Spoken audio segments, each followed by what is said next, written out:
c'est historique. Fabrice Delmeda, bonjour. Bonjour Mathieu. Chaque matin, un fait d'actualité passé au crible de l'histoire. Et aujourd'hui, Fabrice, vous vous intéressez à la Corée du Nord qui célèbre presque jour pour jour son 70e anniversaire.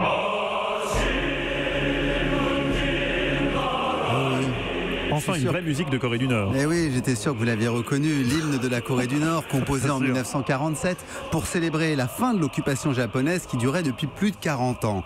Kim Il-sung, le leader communiste, l'a adopté le 9 septembre 1948 quand il fonde la République populaire démocratique de Corée. Kim Il-sung a combattu les envahisseurs japonais. Il connaît l'exil avant de rentrer dans son pays, un pays divisé en deux zones autour du 38e parallèle. Au nord, les soviétiques, au sud, les américains. Kim prévoit très vite d'attaquer le Sud pour réunifier la Corée par la force. Staline, son protecteur, hésite. La Chine n'est pas encore bien ancrée dans le communisme, mieux vaut attendre. Mais habile, Kim fait croire à une agression sud-coréenne et déclenche le conflit en 1950.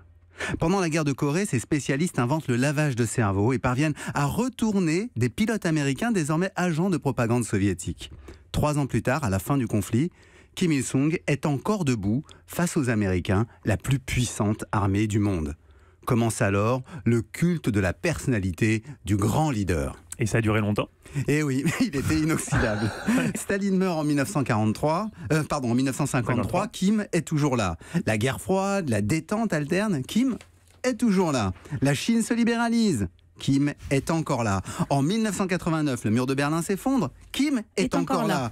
L'Union soviétique n'est plus, mais Kim, lui, est toujours debout. Il meurt tranquille à 82 ans et après lui, son fils Kim Jong-il, puis son petit-fils Kim Jong-un ont appliqué ces leçons. Garder sa puissance et son indépendance, placer les opposants en camp et puis gérer la famine et laver le cerveau de tout le monde, les fidèles comme les adversaires.